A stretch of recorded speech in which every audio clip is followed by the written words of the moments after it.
Assalamu alaikum class. Today our topic is multiple alleles which we have to study. This is a new topic. अभी तक आपने जितने characters पढ़े थे, जैसे आपने लॉ ऑफ सेग्रीगेशन और लॉ ऑफ इंडिपेंडेंट असॉर्टमेंट पढ़ा है, उसमें आपने ये देखा था कि सिर्फ कंट्रास्टिंग ट्रेट्स थे. कंट्रास्टिंग ट्रेट्स का मतलब है कि हमेशा एक कैरेक्टर के लिए दो एलील्स हैं और अगर वो दोनों डोमिनेंट आ जाती हैं, अगर वो डोमिनेंट एलील्स इकट्ठी हो जाती हैं तो डोमिनेंट है, अगर रिसेसिव एलील्स इकट्ठी हो जाती हैं तो रिसेसिव है. और उसमें सिर्फ दो एलील्स होती हैं एक कैरेक्टर को कंट्रोल करने के लिए, एक डोमिनेंट है और एक रिसेसिव है.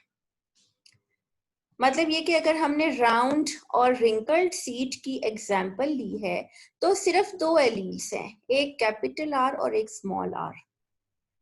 अगर दोनों कैपिटल आर इकट्ठी हो गई हैं तो कैपिटल आर है तो राउंड, और अगर स्मॉल आर है तो रिंकल्ड या रिसेसिव कैरेक्टर अपीयर होगा. तो इसका मतलब है ये वो कैरेक्टर्स होते हैं. और इत्तेफाक से मेंडल ने जो 7 कैरेक्टर्स लिए थे जिनको स्टडी किया था वो तमाम के तमाम ऐसे कैरेक्टर्स थे जिनमें सिर्फ दो एलील्स थी. दो एलील्स मतलब कि वो कंट्रास्टिंग कैरेक्टर्स शो करते हैं. अभी हम जो टॉपिक स्टडी करने लगे हैं वो मल्टीपल एलील्स है. इसका मतलब है कि अगर एक कैरेक्टर को कंट्रोल करने के लिए दो से ज्यादा एलील्स हों, इनको हम कहते हैं alternative forms of a gene. कि एक जीन की दो एलील्स नहीं है बल्कि उससे ज्यादा एलील्स हैं या ज्यादा फॉर्म्स हैं, उसको कंट्रोल करने के लिए ज्यादा एलील्स मौजूद हैं, तो फिर उनको हम मल्टीपल एलील्स कहेंगे.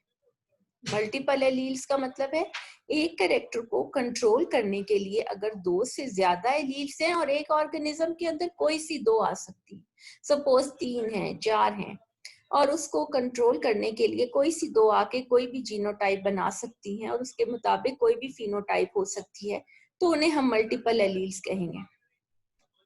मल्टीपल एलील्स जो है ये म्यूटेशंस की वजह से बनती हैं, और म्यूटेशंस आपने पढ़ा है change in the genetic makeup of the chromosomes. Gene mutations may produce many different alleles of a gene.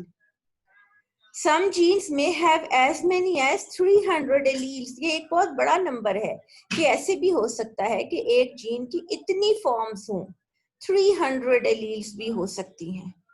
All such alternative forms of a gene whose number is more than 2, के दो होना तो एक normal बात है, एक dominant एक recessive, या दोनों को डोमिनेंट हैं या इनकम्प्लीटली डोमिनेंट है, लेकिन अगर दो से ज्यादा हैं तो फिर वो होंगी multiple alleles.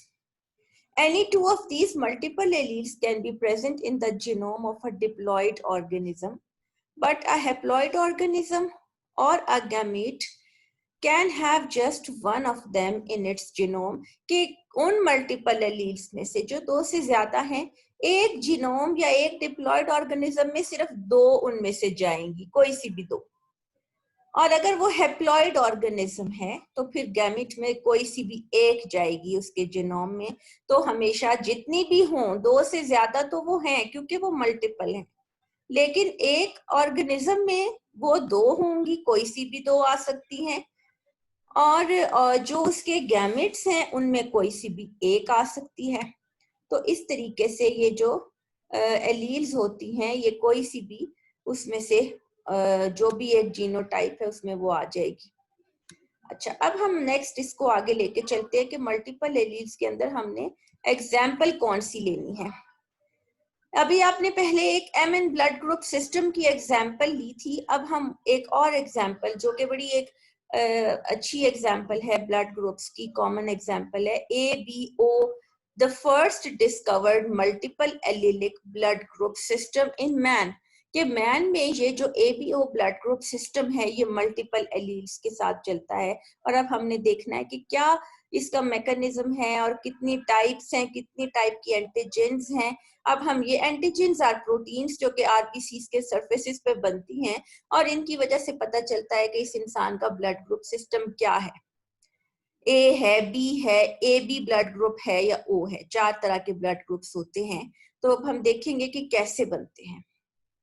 ABO blood group system was discovered by Carl Landsteiner in 1901 and ABO system has 4 different phenotypes के 4 blood group types होती हैं which are distinct from each other on the basis of specific antigens on the surface of red blood cells.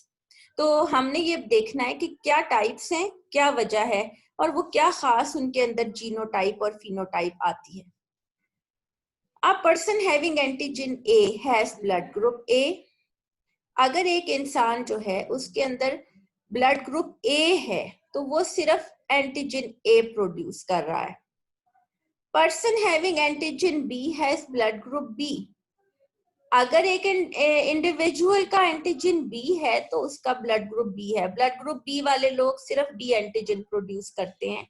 अगर एक individual का blood group जो है वो AB है तो इट मीन्स कि वो दोनों एंटीजेंस प्रोड्यूस कर रहा है. Antigen A and antigen B both are produced, but a person having neither antigen A nor B would have blood group O. और अगर एक ऑर्गेनिज्म का ब्लड ग्रुप O है तो वो कोई एंटीजन प्रोड्यूस नहीं करता. तो 4 ब्लड ग्रुप्स हैं, 4 फिनोटाइप्स हैं. पहली phenotype A, blood group A वाले लोग सिर्फ एंटीजन A बनाते हैं. B वाले लोग सिर्फ एंटीजन B बनाते हैं. AB ब्लड ग्रुप वाले लोग दोनों एंटीजेंस बनाते हैं और O वाले कोई भी एंटीजन नहीं बनाते. यहां तक तो सिर्फ आपको ये पता चल गया कि 4 फिनोटाइप्स ब्लड ग्रुप्स की प्लस के कौन सी एंटीजन वो बनाते हैं. फिर Bernstein explain the genetic basis और बाद में 1925 में एक और साइंटिस्ट था जिसका नाम था बर्नस्टीन और उसने एक्सप्लेन की जेनेटिक बेसिस कि इसकी जीनोटाइप्स कौन कौन सी हैं और ये किस तरीके से मल्टीपल एलील्स होती हैं जो इसको कंट्रोल कर रही होती हैं. और उसने एक मिनट का क्या चक्कर है.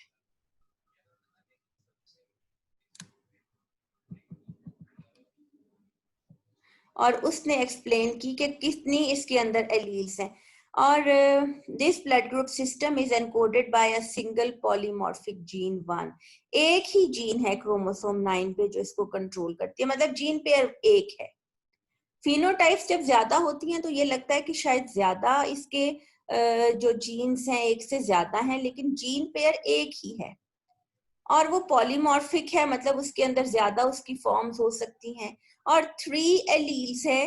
3 एलील्स का मतलब है, क्योंकि आपको बताया था 2 से ज्यादा होती हैं तो मल्टीपल एलील्स होती हैं. कौन कौन सी? एक IA, IB और स्मॉल I. IB और IB आर को-डोमिनेंट. ये दोनों डोमिनेंट है.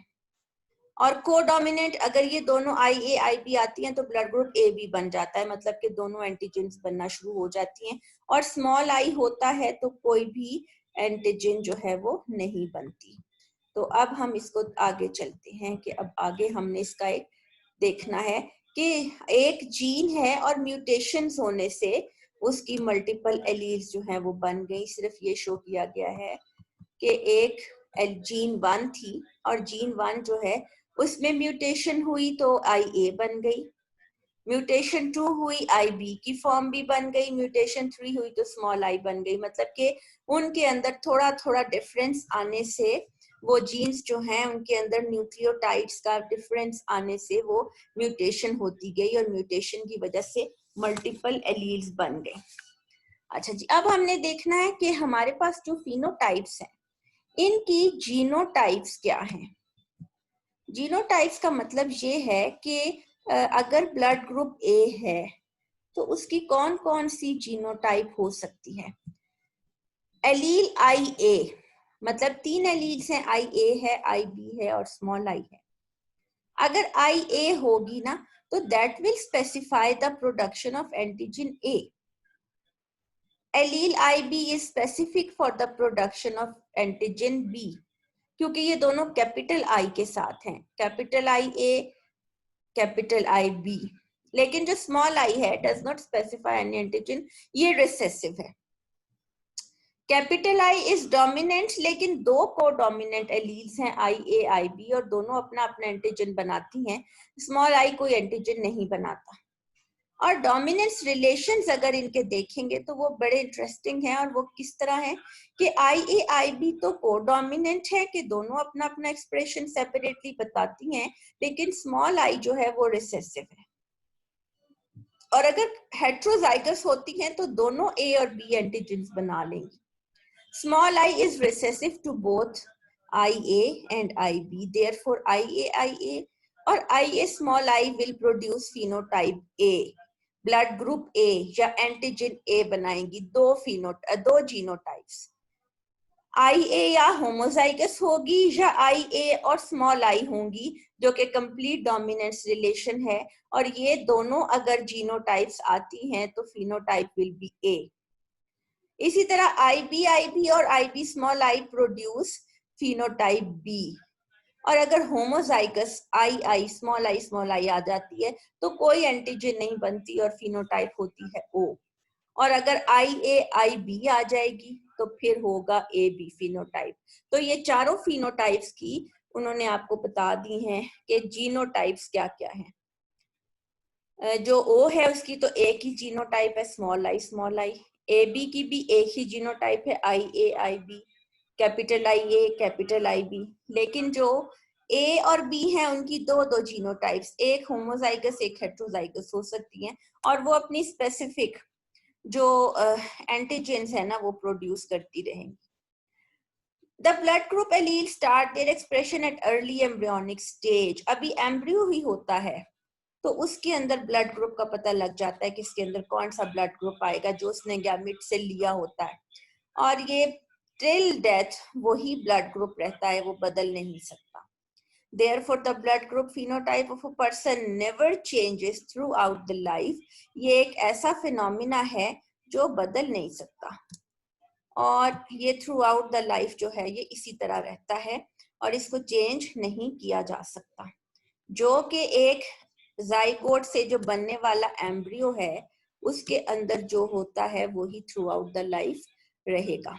अच्छा जी, अब इसके बाद इसका दूसरा एस्पेक्ट है, और वो दूसरा एस्पेक्ट है एंटीबॉडीज का। अभी तक आपने एंटीजन पढ़ी, लेकिन जो एंटीबॉडीज होती हैं वो ऑपोजिट होती हैं। मतलब ये कि अगर ब्लड ग्रुप ए के अंदर एंटीजन ए है तो एंटीबॉडीज जो हैं वो बी होंगी। अगर ब्लड ग्रुप ए को हम कोई और ब्लड ग्रुप दे देते हैं जिसमें कि दोबारा वो एंटीबॉडी ए आ जाए तो एंटीजन और एंटीबॉडी रिएक्शन हो जाता है, इसीलिए हम कभी भी ए ब्लड ग्रुप वाले को बी नहीं लगाते, इसलिए कि फिर उसके अंदर रिएक्शन ना हो जाए। एंटी ए और एंटी बी जो एंटीबॉडीज हैं दे appear in plasma during the first few months after birth. तो बर्थ के बाद एंटीबॉडीज बॉडी में बनना शुरू हो जाती हैं।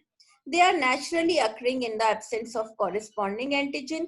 तो एंटीजन ए जो है उसकी मौजूदगी में एंटीबॉडी ए नहीं बनेगी बल्कि बी बनेगी, ऑपोजिट होता है। The blood serum of A phenotype contain B antibodies, मतलब कि एक जो ब्लड ग्रुप ए वाला इंडिविजुअल है उसके अंदर ऑपोजिट एंटीबॉडीज होगी ताकि रिएक्शन ना हो एंटीजन एंटीबॉडी का, उसमें बी होंगी। They will agglutinate or clump when RBC will have B antigens on them. तो बी एंटीबॉडीज जो है ना वो बी अगर एंटीजेंस आती हैं तो उनके साथ फिर वो क्लम्प कर जाएंगी, गुच्छे बना देंगी, और वो ब्लड फिर नालियों में से ट्यूब्स में से गुजर ही नहीं सकेगा और इंसान की डेथ हो जाएगी। बी फिनोटाइप उसके सामने जो है ऑपोजिटली अगर देखेंगे तो उसमें ए एंटीबॉडीज हैं और वो ए एंटीजन के साथ कोलैप्स करेंगी, या एग्लूटिनेट का मतलब होता है इकट्ठा हो जाएंगी, एग्रीगेट हो जाएंगी।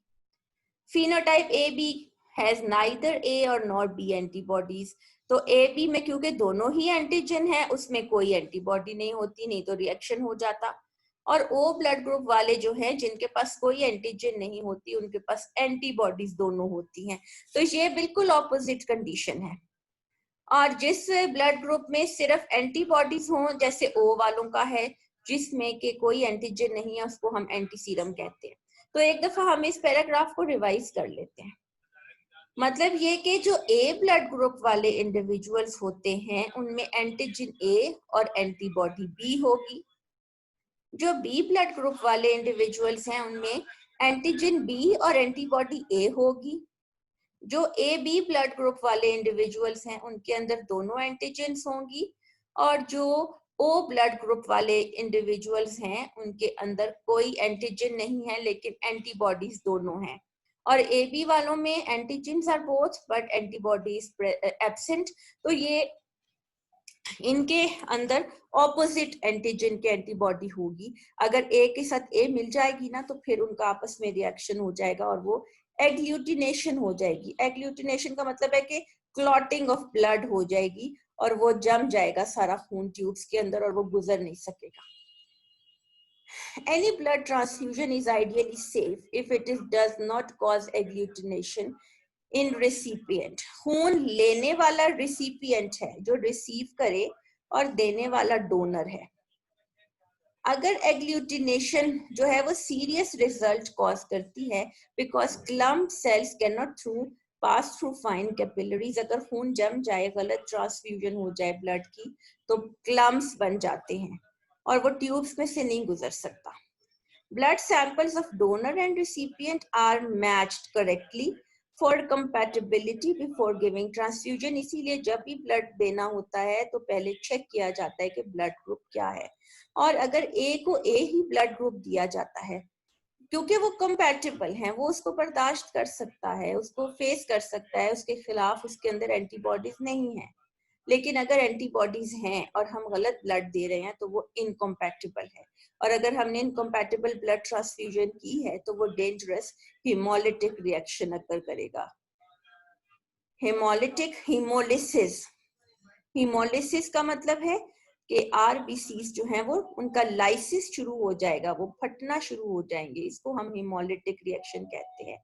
और either the antibodies of the recipient destroy RBC of donor or the antibodies of the donor homolyze the RBC of the recipient. कि जिस वक्त भी दोनों ऑपोजिट हो जाएगी, मतलब कि हमने ए को बी वाला ब्लड ग्रुप दे दिया और बी वाला ए एंटीजन ए एंटीबॉडी लेके चला गया, उसमें ए एंटीजन मौजूद है, रिएक्शन हो गया। और इस तरह से रिसिपिएंट और डोनर का जब ब्लड जो है वो रिसिपिएंट का चला गया है एक डोनर के रिसीव कर लिया है डोनर का ब्लड, तो इसके बाद फिर हीमोलिटिक रिएक्शन हो जाता है। तो रिसीव करने वाला जो है उसमें फिर हीमोलिसिस हो जाएगा और वो फिर ब्लड उसके आरबीसी जो है वो बर्स्ट कर जाएंगे सारे। ब्लड ग्रुप ए, अब थोड़ा सा कि हम किस किस को कौन कौन सी ब्लड ट्रांसफ्यूजन कर सकते हैं। Blood group A can be transfused only into A and AB. मतलब कि हम जो ब्लड ग्रुप A है वो किस किस को दे सकते हैं।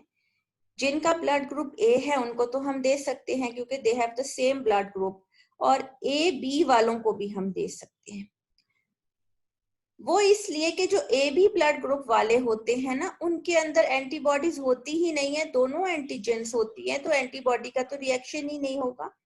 They not have anti-A antibodies. तो हम अगर एक इंसान का ब्लड ग्रुप A है तो उसको A तो दे सकते हैं because the same blood group, और AB भी दे सकते हैं। AB इसलिए दे सकते हैं क्योंकि इसके अंदर एंटीबॉडीज नहीं होती, सिर्फ दोनों एंटीजेंस होती हैं।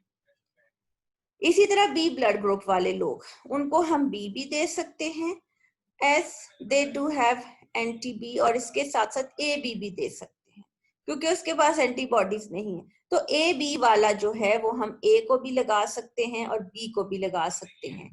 और ए बी वाला इसलिए क्योंकि इसके पास एंटीबॉडीज नहीं होती। AB blood can be transfused only AB recipients because they have neither A nor B antibodies. तो AB वाले जो है ना वो A को भी लग सकता है, B को भी लग सकता है और AB को भी लग सकता है। इनको हम यूनिवर्सल डोनर्स कह सकते हैं, ठीक है। अच्छा जी, नेक्स्ट ओ ब्लड ग्रुप के बारे में। ओ ब्लड ग्रुप में तो कोई एंटीजन नहीं है बट इट डज हैव, इसमें एंटीबॉडीज दोनों किस्म की हैं, और ये दोनों किस्म की जो एंटीबॉडीज है ना ये खतरनाक होती हैं कि एक ओ ब्लड ग्रुप में दोनों ही एंटीबॉडीज हैं तो फिर उसको हमने ओ ही लगाना है। An O recipient can only be given transfusion from a donor O, तो इसलिए O वालों को O। Phenotype O can also be used as donor for small transfusions to AB and AB recipients. तो O वाला जो blood है ना वो कुछ स्मॉल अमाउंट में अगर थोड़ी ट्रांसफ्यूजन करनी हो तो हम AB और AB को दे सकते हैं. एक एंटीजन तो इसकी नहीं है, लेकिन जो डोनर की एंटीबॉडीज है ना वो क्योंकि थोड़ी हैं, हमने स्मॉल ट्रांसफ्यूजन की है तो बॉडी जो है वो उसके अपने अंदर एब्जॉर्ब कर लेती है बाय अदर टिश्यूज और डाइल्यूट वो हो जाती है. तो O वाले जो हैं उनको हम स्मॉल ट्रांसफ्यूजन्स में यूज कर सकते हैं. तो हाँ जी, NO तो इसको फिर हम use phenotype O can also be used as donor for donating the small transfusion to AB and AB recipients और वो डाइल्यूट हो जाती. O blood group individuals are called universal donors और AB blood group individuals are called universal recipients because they can receive transfusion of blood from any of the 4 blood groups. क्योंकि AB के अंदर अपनी antibodies नहीं होती तो इसको हम AB वाला ब्लड भी दे सकते हैं, इनको हम AB भी दे सकते हैं, A और B भी दे सकते हैं.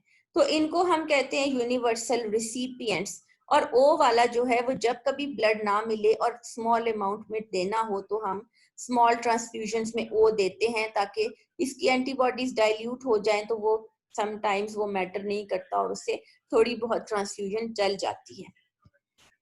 अब मैं येलो बॉक्स कर रही हूँ. A and B antigens can also be present in saliva and other body fluids of some person called secretors. और ये secretors जो है इनकी एक और डोमिनेंट जीन होती है सिक्रीटर जीन जो कि क्रोमोसोम 19 पे होती है. इस किस्म की इंफॉर्मेशन जो है वो शॉर्ट क्वेश्चंस में या एमसीक्यूज में पूछ लेते हैं कि ये सलाइवा में भी ये वाली एंटीजेंस हैं A और B. जो हमारा सलाइवा है ना जो सलाइवरी ग्लैंड से सिक्रीट होता है और इसके लिए सिक्रीटर्स होते हैं और वो सिक्रीटर्स जो है वो ये सिक्रीट करते हैं और उनके अंदर भी जीन है क्रोमोसोम 19 के ऊपर. वो एक सेपरेट जीन है SE के नाम से जो कि इन एंटीजेंस के सिंथेसिस को कंट्रोल करती है. अच्छा जी, अब आगे थोड़ा सा रह गया इसका, अब इसको हम कंप्लीट कर लेते हैं. Genetic analysis on the basis of blood groups help in solving cases of disputed parentage. Suppose कि जैसे हॉस्पिटल्स में बच्चे मिक्स हो जाते हैं, न्यूबॉर्न बेबीज मिक्स हो जाते हैं, तो उनकी जो डिस्प्यूटेड पेरेंटेज है कि किस पेरेंट्स का कौन सा बेबी है, इस चीज को सॉल्व करने के लिए हम ब्लड ग्रुप्स जो है ना वो चेक करते हैं और हमें पता लग जाता है कि इसका ब्लड जो है ग्रुप वो इसके पेरेंट्स का ये है तो इसके बच्चे का ये होगा. उसकी एक एग्जांपल है. It can only be used to prove that an individual is not the parent of a particular child. For example, अब एग्जाम्पल देखें इसकी. A child of AB phenotype, मतलब एक बच्चा है, बेबी है, उसका जो phenotype है वो AB है. He cannot be the child of a parent of phenotype O. वो O वाले phenotype वाले parents का हो ही नहीं सकता क्योंकि उसने फादर और मदर दोनों से एक तरफ से A लिया है और एक तरफ से B लिया है. स्मॉल I उसने लिया ही नहीं है और IAIB जो है वो अगर उसने लिया है, ठीक है, तो वो उसने दोनों तरफ से लिया है, इसलिए उसके फादर मदर में O नहीं हो सकता. इसलिए फादर मदर O अगर हैं तो फिर वो जो है वो इनका फादर नहीं हो सकता. ठीक है. सिमिलरली एक मैन है B phenotype cannot be father of a blood type A child whose mother is of O. Mother का O है, ठीक है.